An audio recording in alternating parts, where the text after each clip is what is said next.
৯ নম্বর প্রশ্ন। আসসালামু আলাইকুম রহমতুল্লাহ। ওয়ালাইকুম আসসালাম রহমতুল্লাহ। শেখ, জামাতে সলাত আদায় করার সময় ইমাম সামি আল্লাহু লিমান হামিদা বলার পর মুক্তাদি কি সামি আল্লাহু লিমান হামিদা বলতে পারবে? এটা কি হাদিস দ্বারা প্রমাণিত? যদি একটু বলতেন তাহলে উপকৃত হইতাম। এই বিষয়টাই ওলামাদের ফোকাহাদের দুটো মত রয়েছে।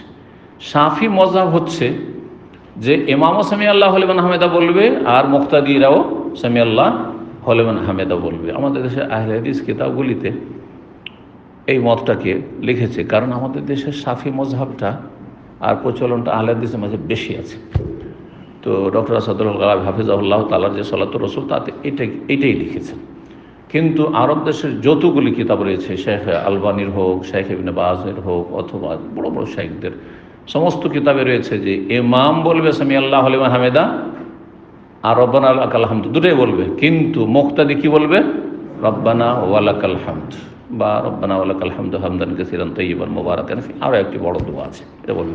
অর্থাৎ মুক্তাদিরা সামি আল্লাহু লিমান হামিদা বলবে না। এটা হচ্ছে ইমাম আহমদ বিন হাম্বলের মযহাব। এখানেই পার্থক্য।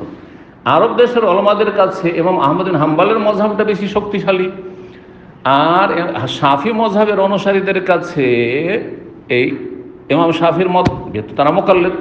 আহলে হাদিস যারা আমাদের দেশের পড়া আহলে হাদিস, তারা ওই শাফি মযহাবের ফতোয়াকে শক্তিশালী মনে করে, কিন্তু আরব দেশে পড়া মাদানী আলেমরা বলেন যে না, এটা বেশি শক্তিশালী। তবে কেউ যদি বলে নাই সামি আল্লাহু লিমান হামিদা মুক্তাদি, তো জায়েজ, যেহেতু ফিকহার ইখতিলাফ এটি।